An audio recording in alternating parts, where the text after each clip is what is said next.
Welcome to the Audiobook Lovin Podcast, discussing all things audiobooks with the authors that write the stories and the narrators that perform them.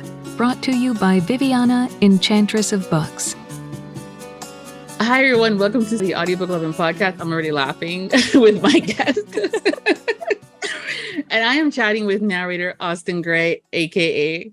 Lily Drake. Welcome, Austenne. How are you doing today? I'm well. I'm so happy to be here. I'm so excited. Yeah, And, no, it's great. Yeah, little does the audience know we've already been talking for like half an hour and giggling profusely. So I think it's going to be a good day. It's going to be a good show. Yeah, no, it's going to be fun. We, of course, love to start with having you tell us a little bit about yourself, how long you've been narrating, and how you got started. Mm-hmm. Okay.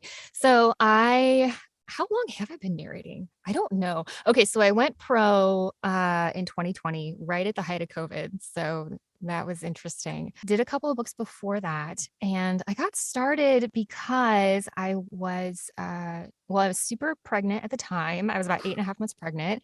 I was in a grocery store and I was having like a meltdown moment of, I had been doing ballet for 20 years as a ballet dancer and as a professional opera singer. And I started to do more musical theater type of shows and things like Parade and The Secret Garden and things of that nature. And I was just like, I just remember being so swollen and with child and to the point where people would just stare at you like, are you okay? Are you going to give birth on the floor right now? And I'd be like, no, shut up. Don't look at me. You just get so like irritatingly angry pregnant. You're like, when is this child going to leave my body?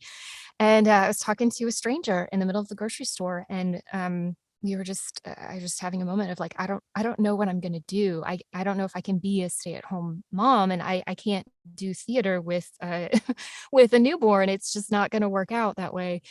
And she goes, well, I love the sound of your voice. I would totally pay you to talk to me. And that was my light bulb moment. And I was like, genius, making it happen. And did my first couple of books on borrowed equipment from my brother. He had I love how she said that. My brother. Yeah, my brother. And he had all this. He had written some songs. And he produced his own like album or whatever. So he had like the recording equipment. And so he shipped it to me and I sat in my closet surrounded by clothes. And that's how I did my first 2 books. And then I thought, I think this might be a thing. I think I might be really into this. And everything just kind of skyrocketed from there. So yeah, that's how I got started. Didn't know anybody.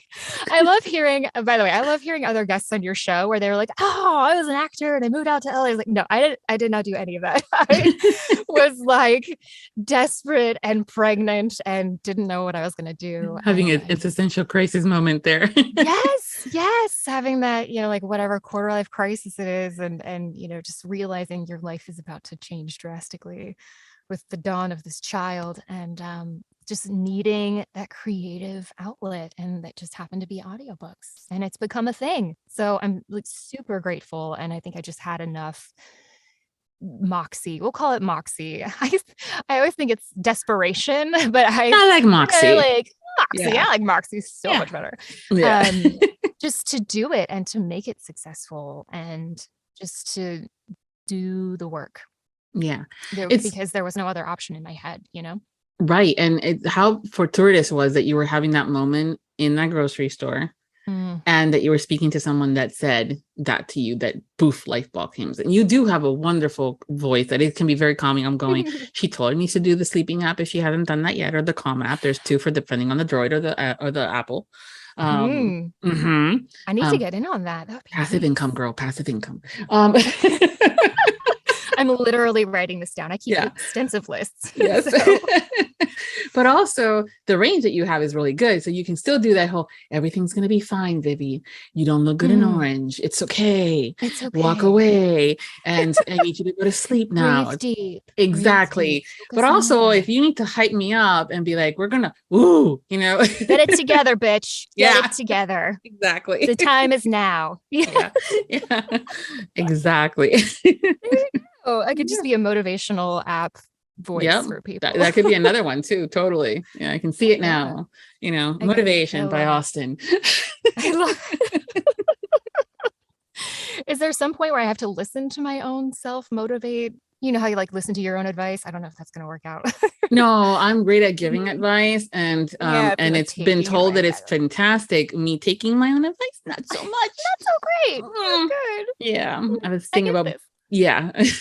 So, yeah, but that's fantastic. And everybody's journey is so different. I know that sometimes people might think there's a bit of a pattern, but honestly, there really isn't. They may have some things in common, whether they may have had some theatrical background, or they maybe, you know, did some, you know, voiceover and animation, or my favorite, corporate America, where everything sounds very boring, including HR. And now I'm like, I like them apples, Mr. Sexy Time. Yeah, exactly. Can you imagine like somebody who is a romance narrator like doing corporate today? Like you could not do, no. It would have to be a pseudonym for sure. Similar how you have Lily of sorts. But yeah, I know for a fact, I mean, at my day job, which is, you know, I think by this time, most people know that, you know, I work for, you know, Fortune 500 company. The mouse here in Orlando is huge and within HR. So I have to do a lot of training here and there. And there's one or two where I'm like, man, if someone like fill in the blank was doing this, I'd be paying so much more attention.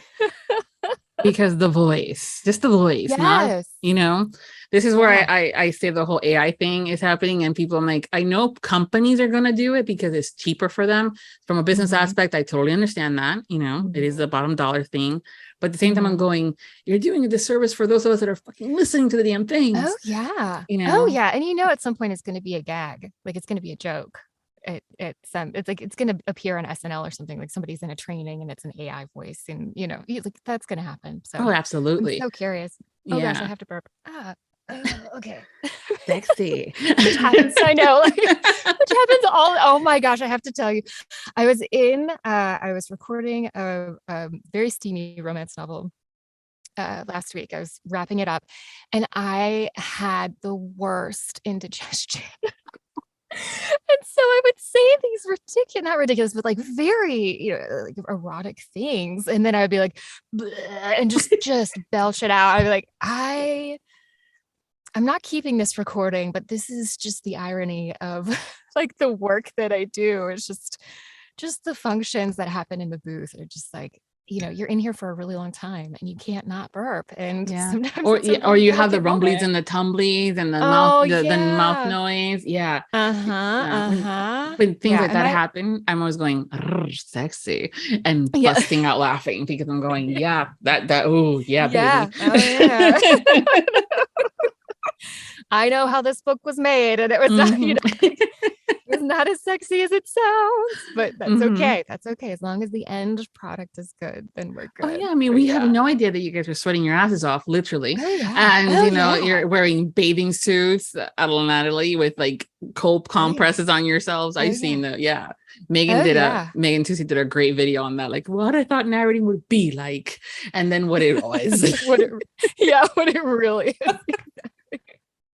Oh my gosh, I did so most of what I do is like punch and roll, which I think most of what everybody does, but I was doing a book for PRH and they do open roll, and I was like, I think that's the most terrified I've ever been in a recording situation, because it's all the burps, it's all of the stuff, it's all of the stuff that happens and that gets recorded, and some stranger has to edit that out.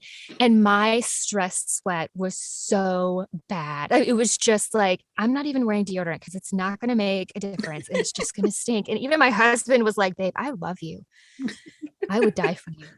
But if you don't shower immediately, we're going to have a problem. And I was like, okay. Yes, some companies and publishers do what you call open roll, which just means you're just recording, and you might do a little snap or something to showcase that you need to go back, and almost like the punch and roll part. And then they go on, for those that may not know, but that just means that everything stays in. Everything stays in. I don't know why. And so I guess, I mean, because it's directed, they're all directed sessions too. And so maybe it's just, I don't know if it's easier for them to mark. I don't know. It would just be so So much easier. I mean, when, it's less for me to do, I guess. But I yeah. don't So know. when you say directed, is it that you're recording and you have the director there with you as you're recording? Yes. Ah. Yeah. Oh. So not only is And someone else going to hear it afterwards to edit that shit out, but they were there for it too. they were there for it. Yeah. And they have to mark in their script when I stopped. So they have like a marking system that they use. And I think each company is a little bit different. Is that the director uses to tell the editor that, you know, there's going to be some time here that they need to go back and pick up. But yeah. I was just mortified. And then by the end of day 3, you're like, oh, fuck it. Like I'm a human. They're a human. Yeah. Like they're gonna know. There's voice. people like, that are being hired that have the job to get this stuff out. So the author is happy with the sexy times and it's everything. just a job. Yeah, Mhm. exactly. Yeah. Yeah. Yeah. Oh my gosh. I know it's funny too, because there's some, not a lot of times when the narrators first starts, they don't realize that they have to do a lot of that editing themselves. And usually that's at least the mistakes that you pick up on, or those, mouth of flabberness that you're going, fuckity, fuck of sorts, because that word does not come out. Spaghetti. Emphatic. I think I just did a pickup package where it was, I kept saying empathic instead of emphatic. And I was like, look, for the next book, could you just not, can we just not say it? Like my brain does not like this word. It was crazy how things pop up like that. But yeah, when you're first starting out, you don't know. No one really tells you that you have to edit all of this stuff yourself until you get connected and get to know people. Or some people have the privileged position of like investing in coaching before they really get started. And I'm always so envious of them. I'm like, you got it made. You did you did not have to go through what I went through in the beginning and question everything that came out of your mouth. But yeah. No, definitely a conversation we've been having a lot, especially as of late. It seems more often than not, thank you, TikTok, about the importance of coaching. And because there is such a thing, just like that person said about you have a great voice, and that's a good start. Yeah, that's a good start. If a good voice does not a great narrator make. Exactly. I mean, so, yeah. Exactly. I mean, you obviously don't want to sound like Steve Urkel. If you don't know that reference, Google it. But that's a good start. You have a great voice, but there's a lot more to it aside from obviously equipment skill sets that need to happen. But there's also that coaching as far as the going about narrating and things. So there's so many great coaches out there, and with a lot of different price points. And there's a couple of websites that have even a lot of documents and resources and even little mini workshops for free. So there's no excuse. Yeah, exactly. A couple of years ago when you started. So, no. Yeah, man. no. So and then the struggle is knowing who's legit and who isn't. So for a person from a high art performance background, you're only dealing with people who are very highly trained and highly skilled and have been doing this, like whatever it is you're doing, like with ballet and opera. It's so much training. And then you flip over into audiobooks and it's like, I'm a coach, $150 an hour. I'm like, what?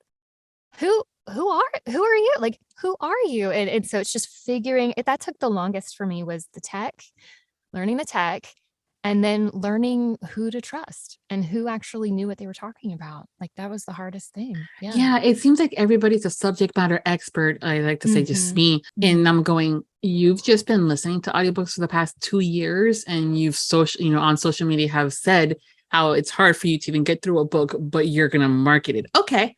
Okay, great. Awesome. Yeah. About that. Yeah. That seems terrible. Yeah. Yep. Or even then, I mean, again, not to hash up some other stuff, but again, as you said, very poetically, I may have to do a graphic with that, by the way. Having a great voice does not a narrator make. Yeah. And that's a hard lesson for some people to learn. Oh yeah. Especially, so I do a little bit of coaching. It's very specific and it's only like word of mouth, because I want to work with people who want to get into it and have have the talent to do it. They just don't know where to go. And so my passion is showing them, hey, these are some people you could actually trust. Like, don't flounder around and do what I did. Here's how you'd wade through all of the bullshit, and here's how to go about this. I discovered, I forgot where I was going with that, but I'm going to go this way instead. I discovered that a lot of narration, people are going to hate me for this. We might have to edit this out later, but I've discovered that a lot of people who are calling themselves coaches are not coaches. They're actually consultants. So when you get a lot of subject specificity, I do speak words for a living. When you get a lot of subject specificity with a coach, it might mean that they're actually a consultant, which is good. You sometimes need a consultant, especially with marketing or business. You have a problem, you take the problem to them, they tell you exactly what you need to do. What a coach actually does is teach you how to fish. So they're not going to give you the fish. They're going to teach you how to fish, right? And they will ask you questions that promote your own self-discovery. So you yourself they are pulling the answers out of you and showing you that you already know what to do, but you just need to trust yourself to do it. And that's what a real coach really does. And I love that. I love like discovering new voices, and I love showing people that they are capable of doing this thing that they want to do. That to me is priceless, because I think in audiobooks, it's just such a huge platform for people to express themselves in a way that you can't do that on stage. You're not being judged by how you look. You're only being judged by how you sound. And so we need all the voices. We need all the voices. And I always want to give a leg up to new people or people who think they can't, like by and large, what I do is like confidence coaching and like, okay, let's parse this out. Why do you think that about your own art? Why do you think that about yourself? What are like all this stuff. So but that's a great point. And so I appreciate you bringing it up, because I think there's a disconnect sometimes when it comes down to the labeling. And I know sometimes labeling has a negative connotation to it, but when it comes down to businesses, we need to label things. And that's 100% the truth. There's a difference between a coach and a consultant. You can even do a coach and a difference between a coach and a mentor, because there's a lot of different aspects to things. There's been one time where I had someone, I'm like, damn, you have a really good voice, and started working with him. And I was more like that. I was the resource, as if I was like Wikipedia, .com of sorts, and providing some of the knowledge and stuff like that. And I think when someone said, oh, so you're coaching him, I go, no, I am not coaching him. That is not what I do. I might tell him, you sound a little bit robotic in that sample, pretend like you're talking to somebody, but that's not me coaching. That's me telling you, you sound robotic. Listen, that tongue up, baby. Telling you my opinion. I know. Yeah. Exactly. Yeah, I think I love the why. So when somebody is sounding robotic, or if somebody just is disconnected and it's manifesting in a really weird way, I always just want to ask them, what are you thinking about this scene? Why do you think that? What is the author trying to say? Why is there a disconnect between what the author's trying to communicate and what you're communicating? And so it's just asking, just kind of peeling back the layers. And more often than not, it's insecurity of some sort. They're not It's trusting just a the random, words. it's something about it, or, it could be something from their childhood, or like something so random. This is when the random stuff starts to happen. And I'll just be like, really? Well, what makes you think that? What has happened in your life to make this true for you? And do you think that's a truth, or do you think that's a lie? If somebody told you, and oftentimes somebody said something to them in passing and they just ingrained it in themselves so deeply. Like maybe somebody told me early on that I was too sing-songy. And I was like, well, I'm never going to get away from that. Like even in the course of our conversation, I'm going to hit about 4 octaves, it's just, that's just who I am. That's just how I talk. And if somebody doesn't like that, that's one thing, but I need to know why, or like, what makes that true for them? What are they, because there's something underneath that they're hearing. And what they were hearing was a disconnect between me and the text. And then that is enough for me to build upon and go back and kind of like deconstruct where I'm at and say, okay, why am I not connecting with it? Like, what is it about this that and sometimes it's fear. Sometimes it's a subject matter that I'm really uncomfortable with.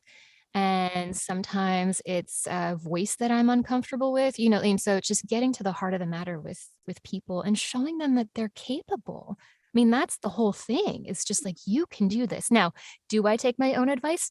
No, I do not. I pay other people to tell me the exact same thing. So, yeah. I know. Yeah. Yeah, no, I've been there so many times. But yeah, no, it's very similar. With him, it was one of those where there was a disconnect, and so having those conversations and then also connecting them with the coaches from the acting part of things and the sounds, and because that's the other thing too. With the characters, you have one voice for the main character, but then you're also doing all the side characters, unless you're lucky enough to do a full cast situation. Yeah. And then finding those grooves and finding all that stuff. That's what a coach does, is help you find those moments. But yeah, a consultant is a really good way to describe it, and to also differentiate for those too. Because there's many people that are like, I just help. Yeah. And there's nothing wrong with that. Nope. But I don't think you can call yourself a coach. So, Correct. I think you've got to differentiate between the two. Yeah. For sure. And then that way it's not misleading to people either. Yeah, well, it's the same thing I always tell people, like, okay, well, yes, they're calling themselves a graphic designer, but they're using Canva and only know how to do Canva. And the Canva is great. I love Canva, but that's not graphic designing. That's called using templates. And there is a difference. Right. Yes. There is a huge difference. Yeah. So same thing goes with everything. You might have a good idea on a marketing plan and it worked great, does not make you a market specialist. Exactly. Yeah. And that's okay. There's a space for both. Absolutely. Yes. Yeah, exactly. Yeah. And that's where too, it needs to happen where there isn't a competition between the two, because the skill sets are different. Yeah. And the knowledge is different, and there's enough space for everybody. And depending on what the client needs, they're going to go to one route, and that's it. Same thing with the narrators. If they need just more of a consultant to get them started, then they can save their money for the coach for after one or two books, So that's how that works. Same thing with buying a mic. Yeah. Oh, yeah. Yeah. Yeah. So that was one of my biggest hurdles, is getting started and buying the right equipment and figuring out like what, how even to go about that. It was just like, it's daunting. There's a lot of info out there. There is. Yeah. And there's a lot of bad info out there too. Yes. And then trying to match a mic to my voice was just a whole nother thing. And then you have to match the mic to your space. Yeah. And that's a whole other thing. So it's just, and a lot of people don't know that. They just think that you can buy a mic based on the quality of the mic, as far as, the parts. No. But there's actually a thing with regards to how you sound, your voice tone, and where your register is to the mic. And that is helpful. And I'm like, wow, that's a lot of little nuances, dude. I was just glad I had Gary with me. I'm like, Gary, I'm doing the podcast more often and I want a better mic. Gary Furlong, what do I do? And it goes beyond a regular Facebook post. Like, I see Facebook posts all the time from new narrators who are like, I need mic recommendations, and I'm like, well, have you considered? No. Okay, cool, great. You're gonna they'll find their way eventually, but it's a process. It's just a process. And I think that's why it's so great to remember that this is a journey. People, you can't flip in and out of audiobooks, unless you're in VO world, altogether. You just sort of do it or you don't. And there's that commitment or there isn't. And, there you go. You just got to take things in stride. Yeah. And do also do the homework. I know that sometimes, especially with the more longer, like lifers and narration, get constantly asked, and I'm sure you as well. So I want to be a narrator, however I get started. And I'm going www.google.com. Google.com. Exactly. And then start there. Yes and no. So I used to offer like a free 15-minute consult just to see, because you can tell almost right away if somebody's going to be a decent Serious actor. Mm-hmm. Yeah. I mean, there's like a bent toward that kind of understanding. And so you can kind of tell. And then I got away from that really quickly because it was just, I was ending up spending like hours with people and talking about like their life stories and how they could bring that to the table. Like, I'm not charging near enough money for my time. And out of respect for myself, we're gonna, jack the price up for this. But yeah, I mean, that's a tough spot to be in when somebody asks you that, because they don't, it's like, where do you point them to really discover? So like Narrators for Map is always really great. I point people in that direction, and I just say, so like, take the time, to peruse the website, make this your hobby for like a month, 6 weeks, and just go through all of that information. And if you don't know, it's okay. Just put a question mark by it. You will answer that question in due time. But what you're really trying to figure out is your why. Like, you can't be an actor and not have a why. Like, it's just I've learned that. Like, yeah. And so, and people, once they figure that out, then the light bulb goes off and they're like, okay, now I can do, the digging in the trenches, and, I can do the work now. Yeah. Now it becomes finding the work and figuring out where you want to land in the work. And that's just another conversation. Yeah. Oh God. Yeah. Yeah. We could talk about that forever in another episode. Yes. Just so make it the title. Be a narrator. Oh God. Sweet merciful heavens. But then, I would have a resource for people and be like, hey, just listen to this hour-long podcast. We'll make it happen. Yes. We'll figure it out. All of the terrible things that go on. Yeah. Yeah. We'll totally do it. But now that you've understood the why and everything, stuff like that, when it comes down to your performance, and choosing how these characters are going to sound, aside from the information that you've been given either by the directing cast, or the author with the lovely spreadsheets that tell you accents and lisps and cadence, stuff like that. I wish. Does that happen? Does that happen? Sometimes, yes. Oh, sweet merciful heavens. Continue with your, okay. Add that to your packet. No, you're good. No, it's a good thing, because a lot of people may not know this. And that's one of the reasons why I love talking about it, is that sometimes it goes like the author has no, like, really, I could do that. I'm like, yeah, you can. You're supposed to. It's your book. It's your baby. Otherwise, instead of a Russian, you're going to get a Southern Belle. And that's just a waste of everybody's time and money. But also from a narrator's perspective, you guys are allowed to request it, and you can make that into a part of your welcome package, saying, I need the following information, Absolutely. So, yeah. It is a part of my welcome packet. But it doesn't, sometimes things get overlooked, and, things just, it's an artistic process. And sometimes things don't fall naturally where they should, or, you're just, you get ahead of yourself a little bit. But yeah. And even from producers, even from like big pub to mid pub, whatever, wherever people fall on the spectrum, sometimes I get nothing. And then sometimes I get a direct offer, and I will ask those questions, and the author or the producer will respond, we don't care. You just do what you do. And there's something also very flattering about that. And also very like, you realize I'm going to throw spaghetti against the wall and see if it sticks. Like, this is experiment time. You've given me full reign. You understand what you just did, right? Like, there's no going back. Like, we're in it. This is deep end. Like, we have just dumped into the deep end together. Pray to sweet baby Jesus. And yeah, exactly. But everything comes out okay. Yeah. But how do you decide how they're going to sound, aside from all those, information that you may or may not get? So for me personally, I just let the manuscript be what it is. Just let it speak for itself. And beyond, like, he was tall and skinny, like, well, how do you make a person sound tall and skinny? I don't know. Like, I don't know how I do that. I just do that. And it's more of a vibe that I go for than it is, well, I'm going to use this vocal technique, or I'm going to place this farther forward, or I'm going to, people can get, I tend to overthink things all the time. I am a 5 on the Enneagram. If you're familiar with that, I will think things into oblivion. And it's better for me if I just kind of set my brain aside, I will do a full read of the manuscript and I'll just get a general vibe of all the characters.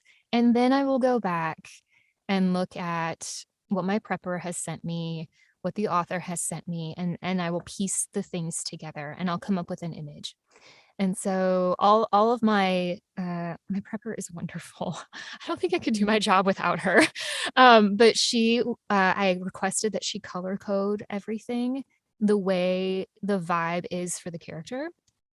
And if we're picking up on the same vibe, like then I know I'm kind of on the right track.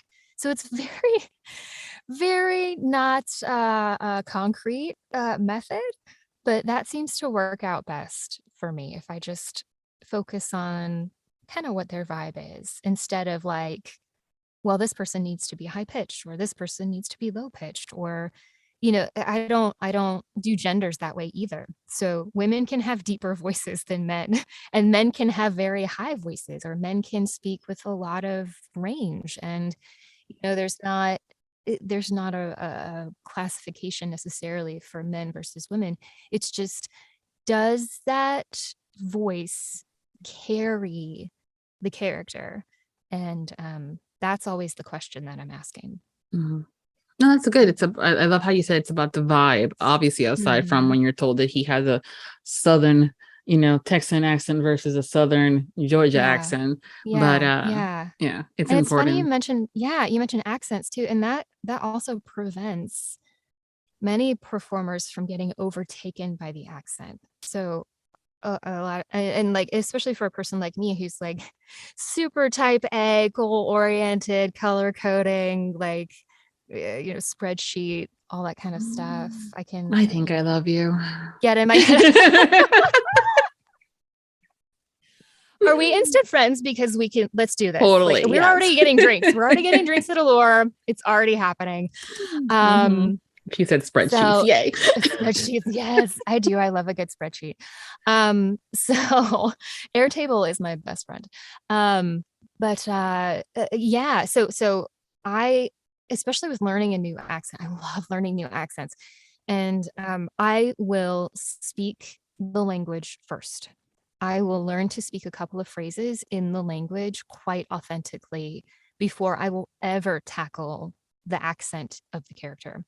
So when I get into the moment and I'm recording, I've got the vibe, I've got the information that I need, and I've got the cadence of the language that they originally spoke. And that just prevents being overtaken by the accent, because people just get really up in arms about accents all the time, and rightfully so in most cases. But at the same time, you're just trying to give a performance. You're not trying to like learn a new language completely, right? You've got time. You're on a time limit.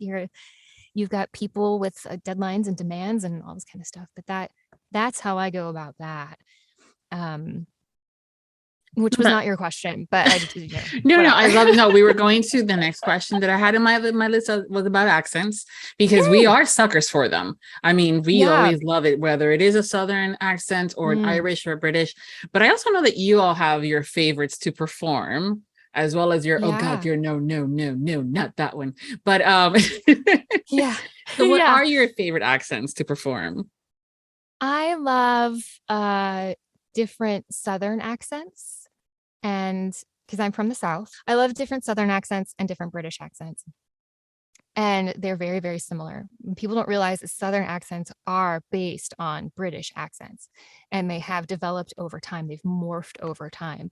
And so you have a very similar cadence structure between like an RP accent and a antebellum accent. And we don't have any recordings from that time, right? So we've made it up along the way. And that's also the funny thing about accents is you could be talking to people who were born and raised in the same town, and they will speak in a similar accent, but in a very different way. Like, it's their voice. And so it's funny how you need to be precise with your accents, but there's also room for give in performing them, because it has to be character based. Always. always. And so, so I love a good Southern accent, and we are nearing the end of my workday, and my own Southern accent is going to start coming out because I'm tired. Like I've been up since 5. So it's been like a 14-hour day for me. And, if I'm not focused, I'll start saying things like time. I say time a lot. And, y'all starts to come out. And I've lived all over the South. So it's like an amalgamation of things. And so like, yep. That sounds like, I heard that one. Yeah. And people will catch it and they're like, that's not how it sounds. Or the things like pronunciations of names, whether there's a street or a city versus, how a visitor says it versus a local. Yeah.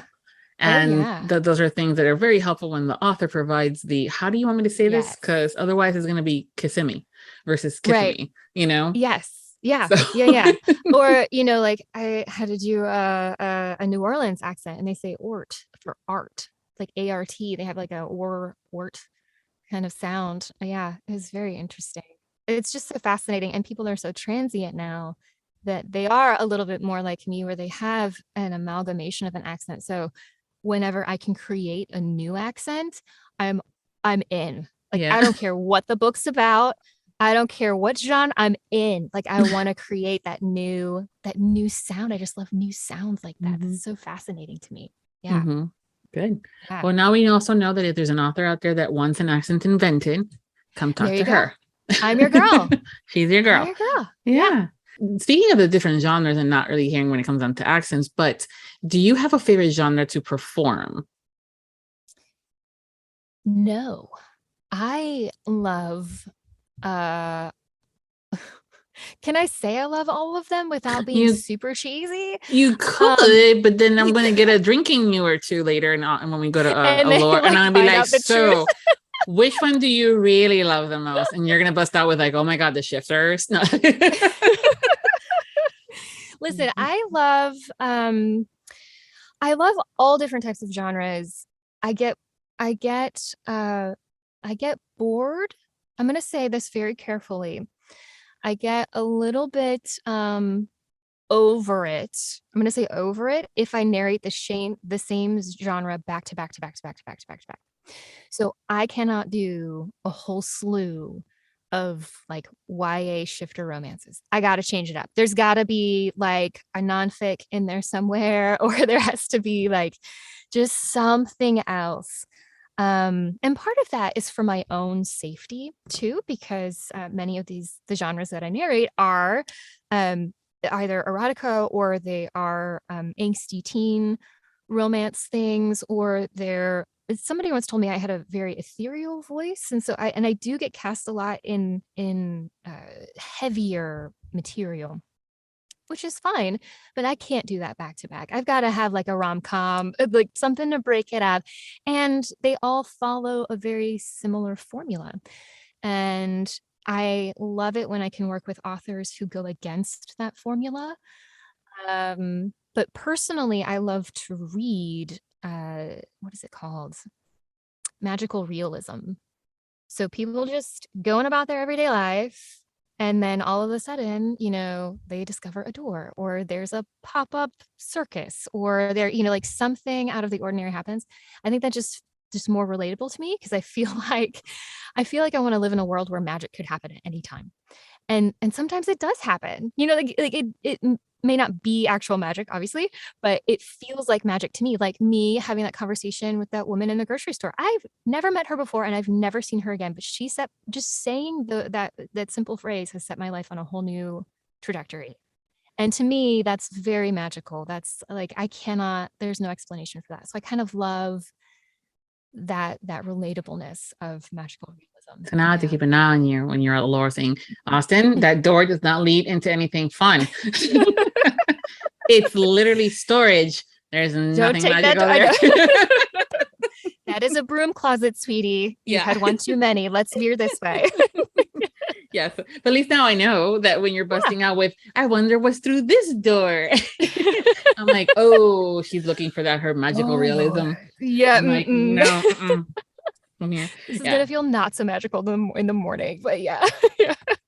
So we've mentioned it a couple of times for those that are new or have not realized that the Allure is an upcoming event happening in September over in Chicago.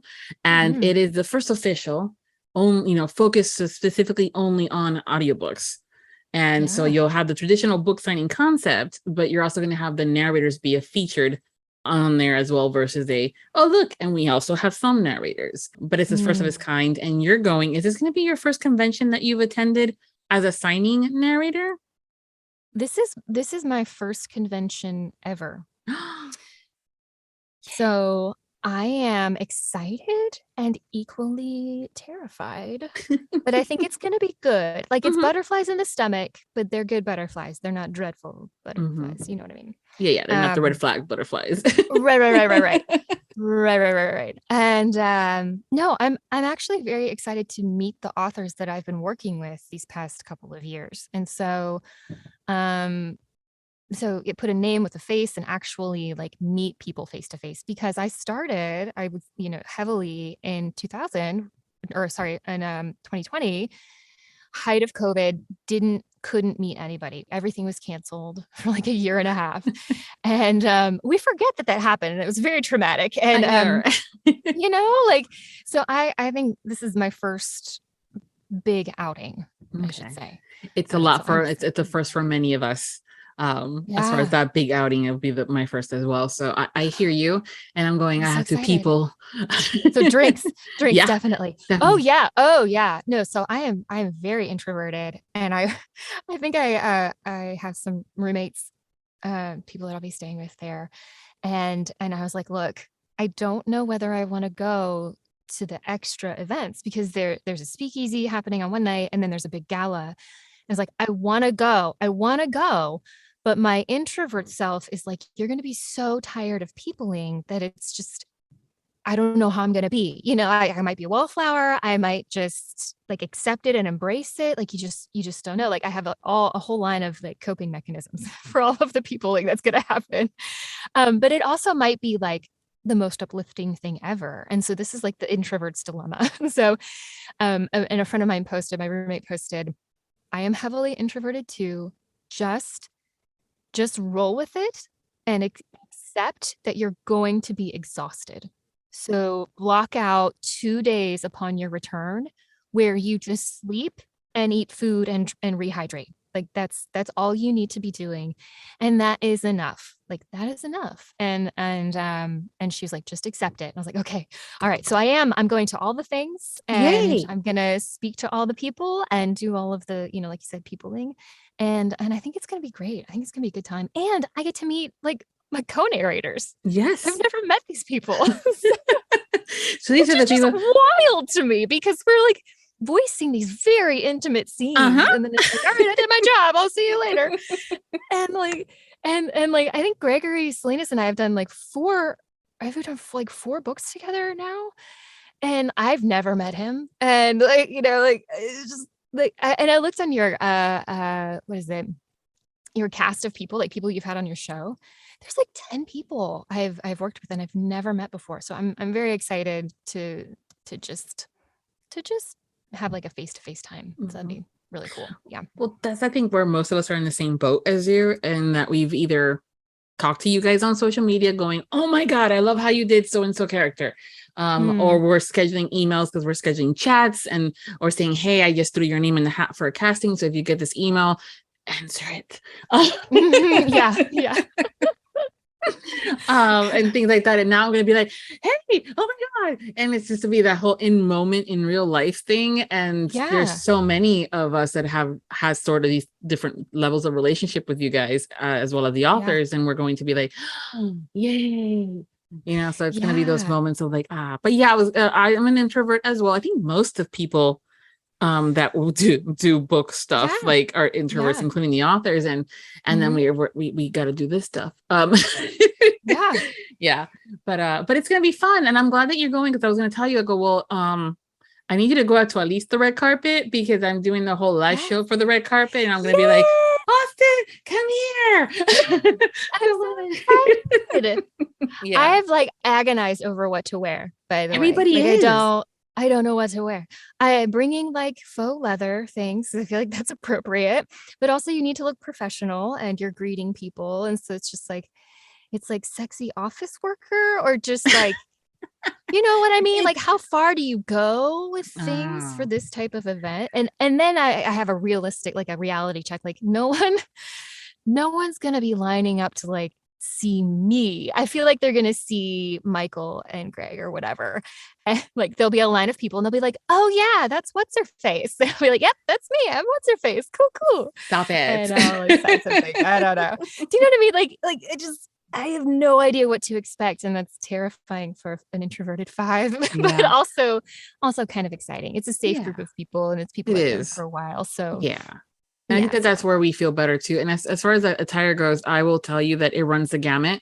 You will find individuals that will do like the business casual attire because they're there to network and promote themselves or a company that they're working for and things like that. And they know it's a casual thing, but they also want to bust out with the, I'm a professional too. It's a work thing. Yeah. And I'm very similar to that, but I'm also going to be the girl that says, probably wears a shirt that says something, you know, witchy this or fuck you that. I mean, it's going to happen. And then you can also find out that you need to make sure you wear comfortable shoes. Yes. Because you're going to be on your feet a whole lot. Yeah. And then a snacky bag where you can have some really small snacks and then water with you all the time. And throw lozenges in because you're going to be doing a long attack. Brilliant. I love all this advice. I hope some other narrators are listening and they're attending. And it's one of those things where you don't stop to think about it until you're in the moment. And I've been caught off guard several times. I'm like, why am I sounding like Emma Wilder after 8 hours of freaking talking? And Emma has this lower register, very sultry, sexy, voice. And I'm going, I sound like her, but it's not anywhere near the sexiness. And I'm like, oh, this is where if I would have had cough drops, it would have helped. Yeah. Yes. Okay. So, all right. Lozenges, water, cozy shoes. Yes. Got it. Okay. Yeah. Muy importante. Yeah. And also making sure to step outside the hotel every once in a while to get fresh air and to enjoy the city too a little bit if you can. Oh, yeah. Because that's important too while you're there. Just some mental breaks of not peopling. That's a good introvert coping mechanism too, where you just feel like you can't give anymore. You got to go refill. So you step outside, you refill, and then and honestly, sometimes when I step outside of events like this, I get to have smaller group conversations. So it's not so busy. And you step out and you run into somebody and you get to have like a one-on-one conversation. And that is very that lifts me up too. So and that's the other thing too. Sometimes we forget that because we're so focused on getting the books in, making sure that I have all the books with me so I can make sure that I have everybody sign it. And then I'm I didn't get a chance to talk. But there's going to be a lot of time in between signings and in between the workshops and things like that, where it's just a matter of, hanging out in the lobby and you'll see people will come up to you. I know a lot of times people have even posted saying, hey, I'm going to be in the lobby relaxing. Between 1 and 2, feel free to stop by. Or my favorite, I'm at the bar. That'll be come on by. That'll be me. Just throwing that out there. I will be I will need to calm some nerves and clear liquor is a great way to do that. Exactly. Yep.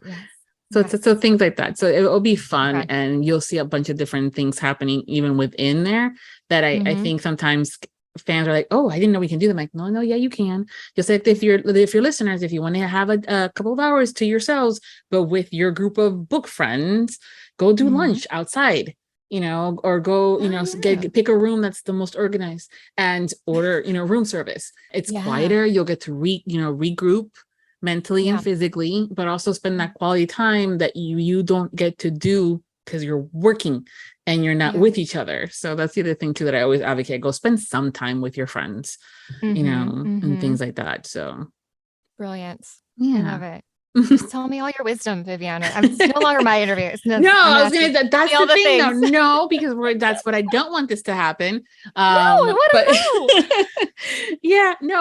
There's a lot of stuff that, you'll have to learn along the way because I'm still learning too. I mean, I've been doing conventions for a long time, but there's, what works for you may not work for everybody else. And but the one thing I wish they would have told me at the very beginning was that it's okay not to spend every single freaking second in the hotel of the event, that it's okay to go outside and just breathe, or go find a restaurant, and because you feel like, well, I spent all this money and I have to do this and this and this. And there's like social pressure, and it's our job. Yeah. It's okay. You just, I want you there because I want you to be accessible to the people, but there's going to be times where you don't have to do that. Just go outside and do lunch with someone, get with Gregory and say, hey, we're gonna go it's Chicago, do one of those deep peaches and stuff like that, and go from there. And those are the fun things. Have like a smaller group of people. I love that. And I love that I hate that I still need that affirmation, but I need to know, like, from other people, that my introvertedness is okay. Like, it's okay. And if you spend too much time giving, you're going to get to a point where you're just running on fumes, and nobody wants you there. Nobody wants your company when you're just running on, it's not serving anyone, and it's definitely not serving yourself. Why is Austenne talking with such a Southern accent? Why? Yes. Wow. Look, he needs to go to bed. If I break out my Southern accent and it's like 5 p.m., you just need to pull me aside and be like, Austenne, go take a break, baby. I think you need like a nap and a vodka tonic, and then you'll be right as rain, and you can come back inside. I'm like, okay, just like how she said, in it, your right own as rain, in your own version of what I just said. Yes, but that's those are the things you don't want to happen, because you also don't want to come home after such a really good, awesome event and feel like you missed out on something. And that's including hanging out with your book friends that you are online all the time, because that's going to be different. And which also means I have to take my own advice, because my online BFF is going to be going there too. So I'm going to be like, Brandy, let's go. But put her to work, of course, because that's what best friends do. But that's a true friend. Yes. She's like, bitch. I'm like, love you. Mean it. Yeah, I'll buy you a drink. Shut it. Exactly. Yeah. I love but that's why it's important. Yeah. But I also something too. So now that I know that you get tired, you come up with your Southern accents and stuff like that, and that you love the whole thing of the real life, magical. So if I see you trying to get into a door that's locked, I got you. Okay. But now we're going to know a little bit more about you by having you tell us 3 things about you. Oh, yeah. And we're going to try to figure out of which those 3, one of them is a lie. So. Okay. I'm going to put on my best convincing actor voice. Okay, I know, right? Okay. I once sang in front of an arena full of people. I love skydiving. I've met Wayne Gretzky. Okay. Skydiving is a lie? Skydiving is totally a lie. Are you kidding me? I have the worst fear of heights ever. Like, even elevators, I'm just like, please let this not be a Mission Impossible moment. Can we just get in the elevator and then get out of the elevator and no one die? This would be great. And so, yeah. No. Yeah, you did it. Yeah. Yeah, I'm going, she sings. I know she sings, so it's very possible. Though the venue could have been the lie, right? So, but then as soon as I saw, but then I'm skydiving, I go, girl, you don't skydive. No, hell no. Hell no. No. That's not my journey. So, nope. Yeah. Good job. Very good. Thank you. Applause. Thank you. See? I love getting to know you guys. It's one of these little things. There's a lot that you learn, not just the fact of which one's the lie, but how they go about it. Oh, yeah. Yeah. Oh, yeah. That's perfect. So I know we spent a lot of time talking and things like that. So I want to make sure that I get the very important, also important for us listeners, is what do you have coming up next that you can share? And what are you working on? I think I can share it all. I don't think anything has been like sequestered or anything. So, okay. So I have Hollow Heathens is coming out by Nicole Fiorina, and she will also be at Allure. And I also did her Stay With Me series with Michael and Gregory. So that's cool. I'm so excited that the four of us can all just like shake hands or whatever. But Hollow Heathens is coming out. If there are any fans of Scarlet St. Clair, I did the King of Battle and Blood and that sequel. The second book, Queen of Myth and Monsters, is coming out in the fall. And then The Bully, which is actually one of my favorites. And I wasn't surprised, but I loved Sophie's writing, and I loved the character of Kat in both The Rebel and The Bully. But she has this way of so I'm going to go in depth because that's what I do. So Kat, I love the wallflower character. I can identify with that really well, but I don't like it when authors like flip that and say, oh, she's magically the center of attention now. That just never sat well with me as a reader. And so with Kat, I love that she was this wallflower kind of mousy kind of girl and ends up being like a super spy, because that would totally fit. And I would make a terrible super spy, but I loved that evolution of her character. Mm-hmm. It's one of my favorites, so that's why I mentioned it. But yeah, The Bully by Sophie Lark is coming out soon. But yeah, nice. Yeah, no, it's when you can get a good character and an author that writes these characters that way, because there's sometimes I'm going, but she doesn't like the attention, but nothing, she's the center. Okay. Right. Okay. Like she's like stepped into her power. Like that's not her power. Her power is staying in the shadows. Like that's where her power is. But yeah. Mm-hmm. Yep. Or sometimes when it's the sexier stuff, like all of a sudden she's a virgin, but now she's really working it, girl. And I'm going, she was a virgin just a couple of hours ago. Yeah. Like what's the actual timeline? What's the book timeline? Yeah. I mean, I'm all for confidence and stuff like that, but it's there's got to be a couple of steps there where you're going, did I do that right? Yeah. Did I miss something? And you're like flipping pages. Like, yeah. No? Okay, cool. Okay, that's actually very hard as a narrator too. That's very like discrepancies in character development is tricky, because then you got to start what I say. I call it pulling characters out of your ass. Like you're just like, how do I make these two things mesh together? Like, what is the author really trying to say with this character? And like that's when you have to do a little bit of investigative work. And I speak words. It's great. And figure out how those two things go together. That can be really tricky for narrators too, much less for readers.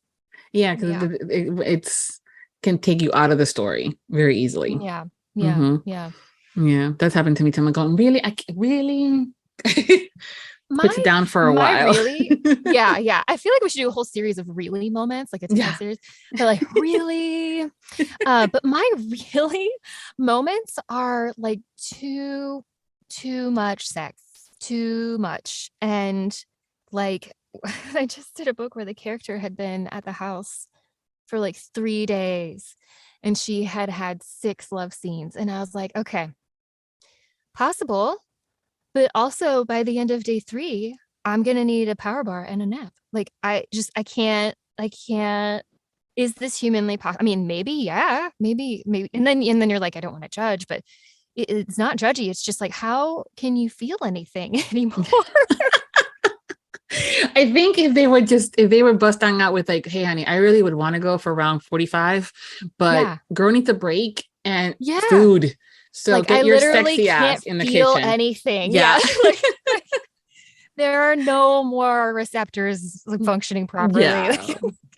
Like you got me all gooey thinking I can't do it, Captain. Yeah.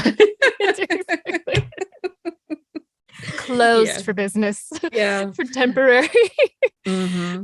But it's one of those things that there's like I always say there's 2 camps when it comes down to book readers. You're gonna have those that are all about the sexy times and the smut, and that's perfect. And I'm like, then you really are more. I mean, let's call it what it is. It's erotic. It's erotica, not erotic romance, because there's a difference. And it's purely driven by the sex. And then there's erotic romance where there's plot, there's character development, and there's just a lot of sex in it, but it's not the driving force. And I think sometimes that gets mixed up, and that's where sometimes those conversations of like, oh, so it's not the romance and it's not a contemporary, it's an erotica. Okay, got it. And then it happens to be shifters, whatever, fill in the blanks. Right. But yeah, I just need a few days to pass. I just because then I'm just like, I find myself like crossing my legs, like, again, okay, all right, again. Okay. Either that or he's that good. I don't know. I mean, damn, he's very efficient. Yeah. Like, and in that case, you're like, I'll have what she's having. Thank you. Yes. But so yeah, different. Yeah. That's a good show. I think we're going to start calling a new segment going, really? And then just have us discuss what our, what that is for, for a little bit. Yep. I think you should. Totally. I think you should, like, really? Like, what happened to you this week that you were like, no. Yeah. Done and done. Yeah. I love it. And so you need to let us know what the name of that book is, because I know listeners are going, what's the name of that book? Because I need it. So it's called, yes, you do need it, because sometimes, so I mean, timeline aside, I love how authors can be very creative. And so anyway, this is a series. It's just a 2-book series. It's called Just Velvet Devil and Velvet Angel. And it's a mafia. I'm going to call it erotic romance. Mm-hmm. There's a lot of stuff going on. Mm-hmm. But yeah, and it has I'm laughing because it has a happy ending, but like practically speaking, it has like all the characters are happy in the end. Mm-hmm. So it has the HEA, not a happy ending of sorts. Yes. Yeah. I mean, there's that too, but you know what? Yeah. Different levels. So I mean, I think readers will be really happy with this one. Yeah. Okay. Yeah. So Velvet Devil and Velvet Angel. Yeah. All right, guys. See you. Now you know where to go for that extra sexy time. 3 days in a row. Nope. I mean, no breaks. Good. Even my prep. So the woman who preps my manuscripts will often write snarky comments, and she's like, chapter 19. She's like, God damn, she's been there 3 days. I mean, yay for her, but wow. At that point, we're just like, it's like, oh my God. So she will write things into the prep manuscript that, well, as I'm scrolling and as I'm recording, I'm reading all of her commentary. And it makes my job so delightful. I love it. I love little stuff like that. It's so good. Yeah. Well, this has been truly a joy to spend my time talking to you. It's been literally so much fun. So yay! I'm excited for Allure. I mean, I have been before, but I'm like, oh, this is going to be extra fun now. Yeah, for sure. I'm excited. Perfect. So thank you again for being my guest and hanging out with me. And I'm going to include all of your social media links on his website as well, so everybody can follow her, because she'll be telling us more about, Velvet Devil sorts of things and some other stuff that she's doing. And that way you can get it first straight from the source of sorts. And that information is going to be over at Viviana, Enchantress of Books, on the post episode. So until next time, happy listenings. Thank you to all of our Audiobook Lovin Podcast Patreon. Special thanks to Nixley Zenner, Carol Liebner, Brittany Robinette Leiter, Michelle Bastard, Brandy Schmidt, April Branson. The Audiobook Lovin Podcast has special Patreon access levels. Join today to receive benefits including early access to episodes, shout-outs, special exclusive content, and much more. Support the podcast by becoming a Patreon at www.patreon.com/audiobookloving. We thank you for your support. Thank you for joining us on the Audiobook Lovin Podcast, hosted by Viviana, Enchantress of Books. For links and more information discussed in today's episode, previous podcasts, or the Audiobook Lovin Series, please visit our website, vivianaenchantressofbooks.com. If you enjoyed today's episode, please leave a positive review wherever you listen to our podcast. Until next time, happy listening.